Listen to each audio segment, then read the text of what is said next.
Fear of God is the beginning of wisdom. If you want it, come and get some. Because we love wisdom. Because we love wisdom. People in every part of the globe are perishing because their judgment is low. From children to teens to elderly folks, this epidemic is incredibly bold. Wisdom is needed to see through the fog. Without it, we'll stumble and cease to live on. You're jumping without something to break and fall if you choose to ignore wisdom's beckoning call.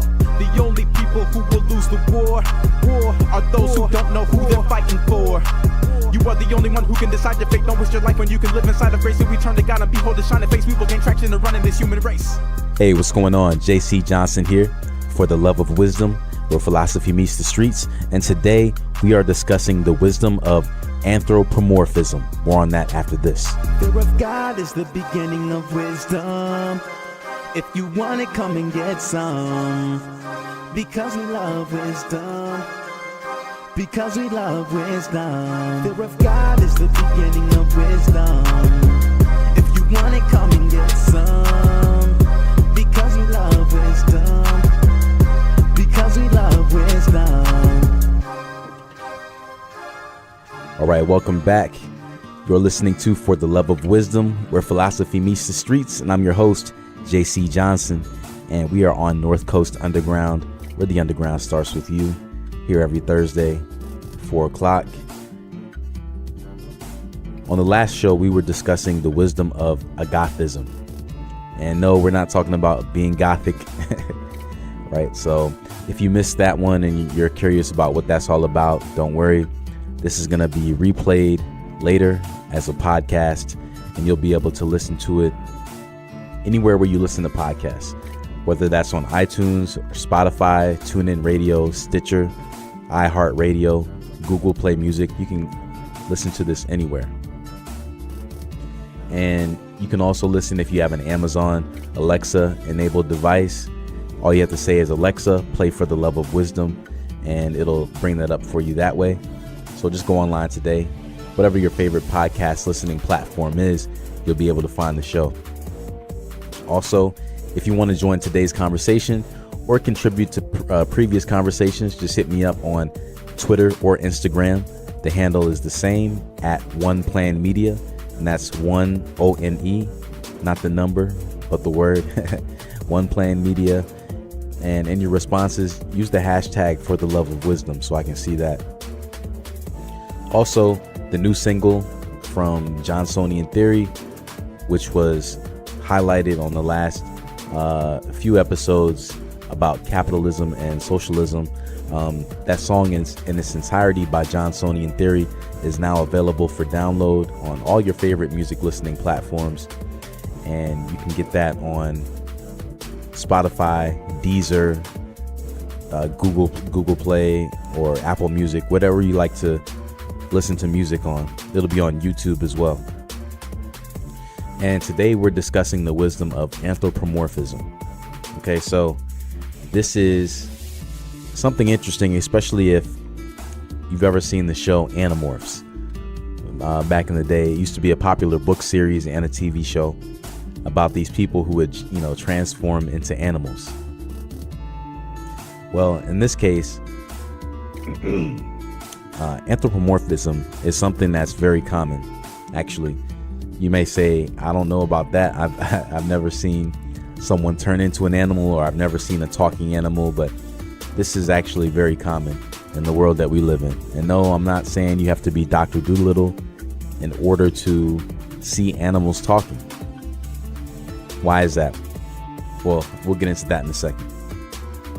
But according to the Encyclopedia Britannica, anthropomorphism is the interpretation of non-human things or events in terms of human characteristics.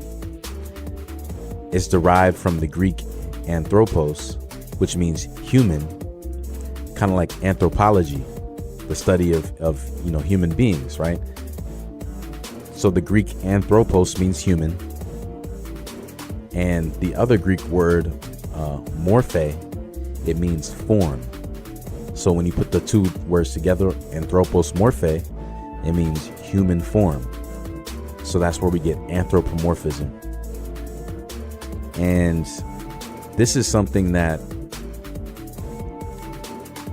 is actually very common. You may say it's not, but it actually is, because when you look at cartoons, most cartoons involve animals.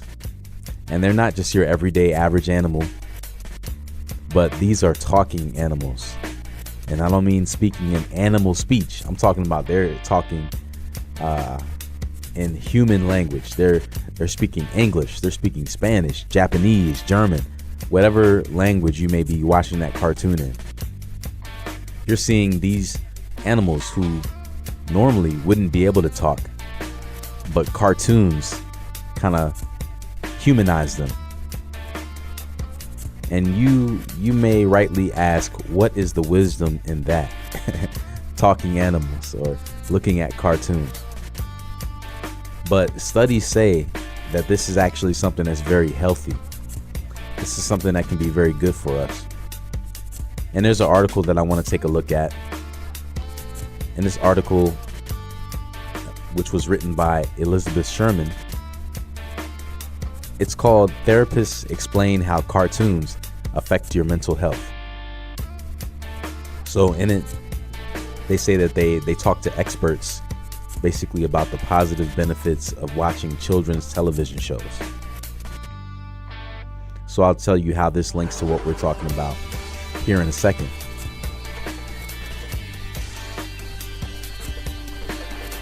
It says that in the spring of 2015, my life seemed bleak.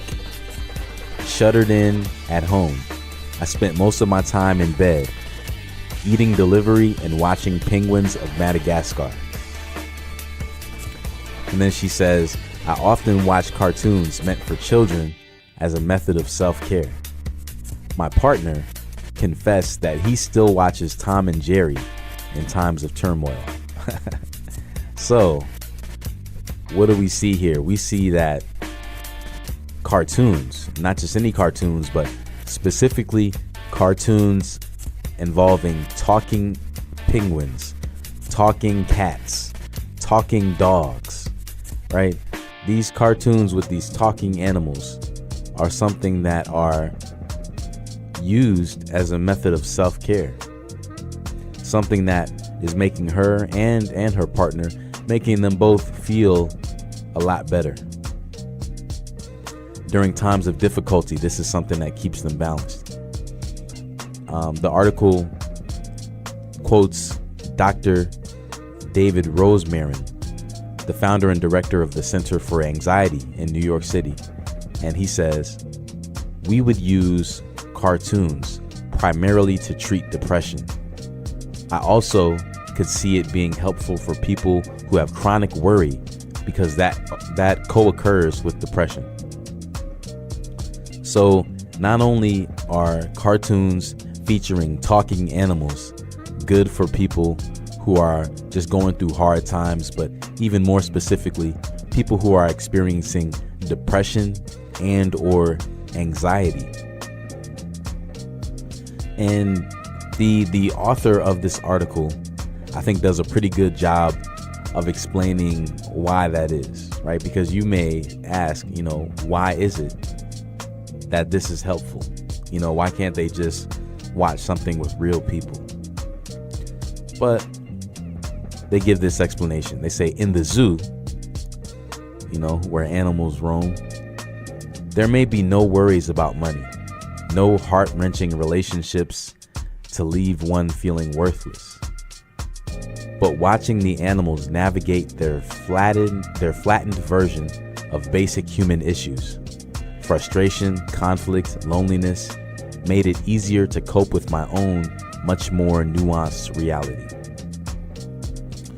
So it was in seeing what these animals were going through.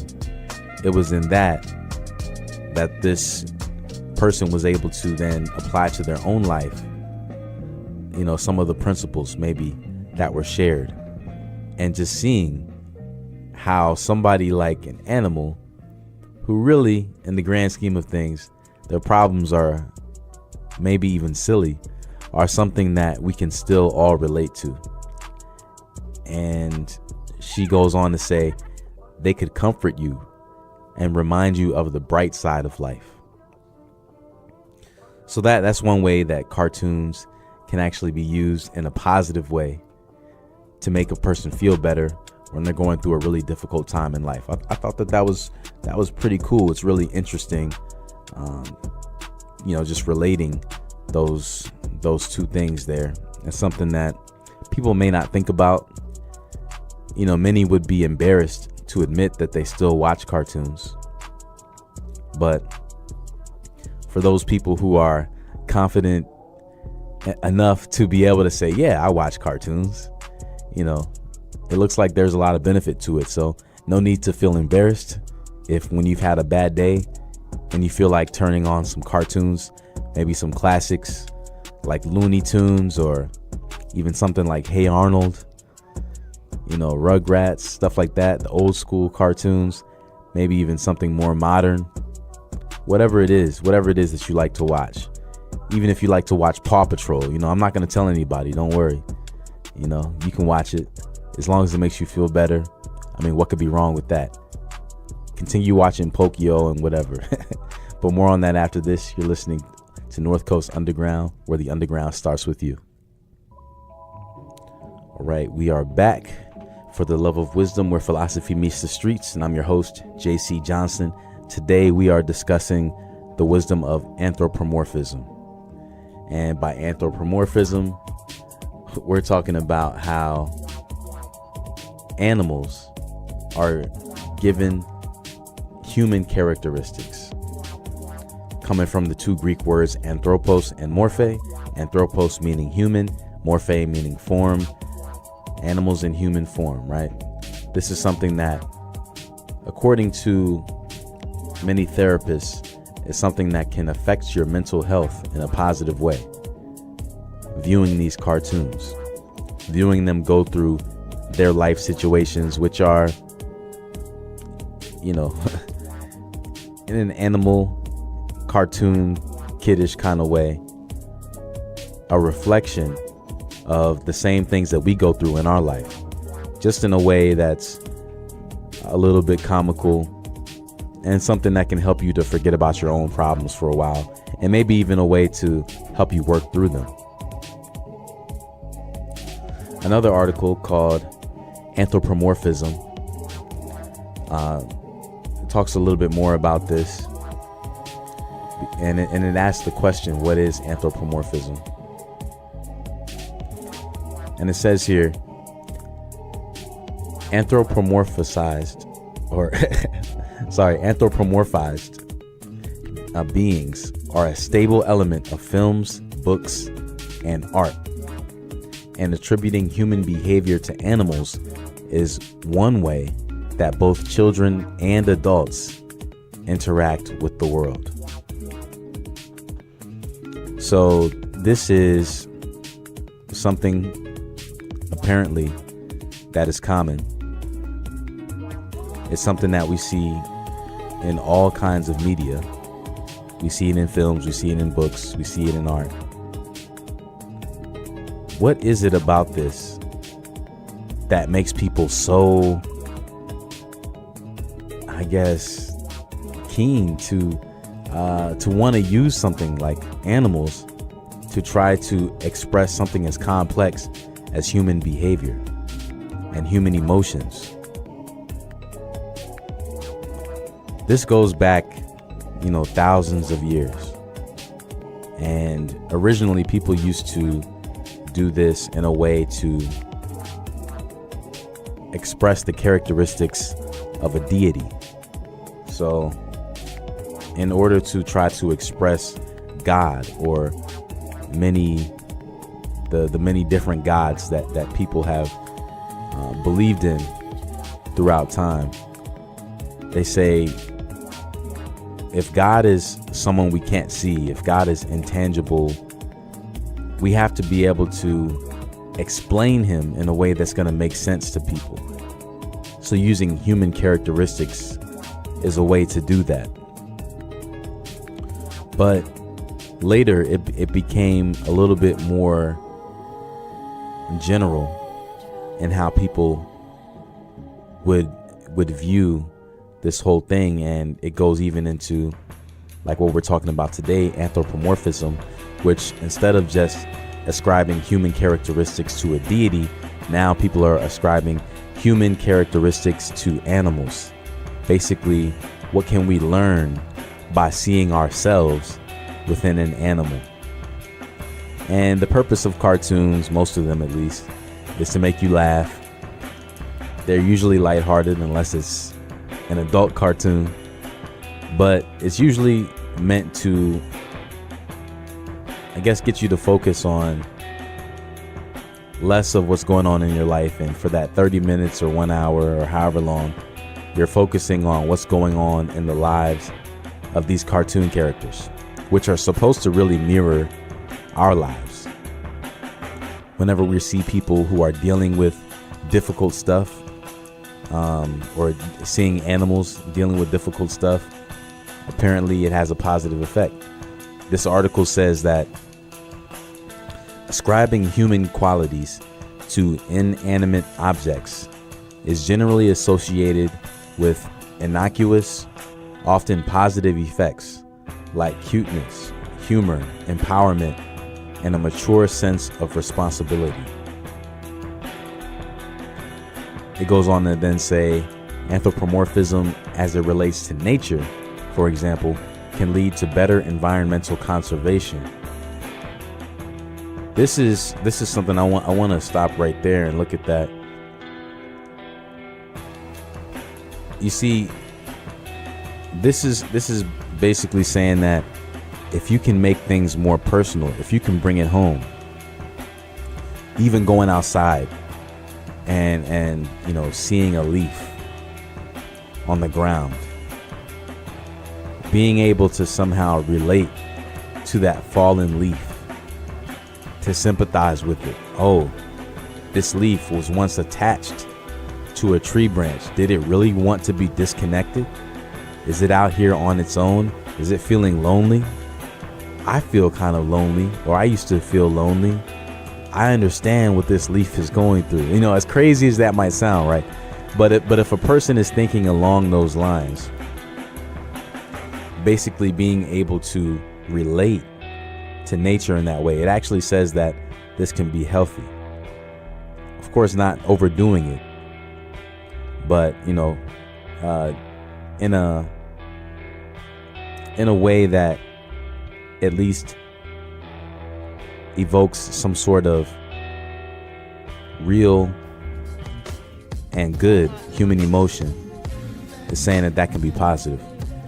It says an anthropomorphic attitude towards money can lead to more financial stability. Right? So if you see your money as having more lively characteristics as opposed to just a piece of paper, but maybe you could see your money as your employee, right? And your money works for you. That's your corporation. If you look at it like that, that could be revolutionary when it comes to how you're able to build your finances. When you see it as beyond just an inanimate object, but you begin to see it as something that can benefit your life. Just something to think about. As you go throughout life, there are going to be many things that you can relate to yourself.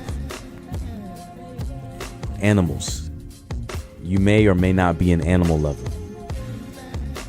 But one thing that animals does for people, outside of taking care of their loneliness or depression, it also can help people to learn how to treat other human beings. Because even though an animal is not a human being, you see people begin to have compassion for animals in a way that they may not have if they had no interaction with those animals. Like, have you ever seen a person dress up a dog, like put a hat on it and maybe even gloves and a scarf because it's going outside? Animals have been living outside for thousands of years. The cold is something that they're used to. Yet people have compassion for these animals and begin dressing them up in the same way that they would dress up their own children because of that concern, that sense of protectedness. They want to make sure that the animals are okay. That's a positive human emotion that comes out of seeing this animal in the same way that one may see a human being. Of course, an animal is not more important than a human being, but I think that there is something good about seeing the need to take care of them, and even being able to sympathize by seeing ourselves in them. But more on that after this. You're listening to North Coast Underground, where the underground starts with you. Fear of God is the beginning of wisdom. If you want it, come and get some. Because we love wisdom. Because we love wisdom. Fear of God is the beginning of wisdom. If you want it, come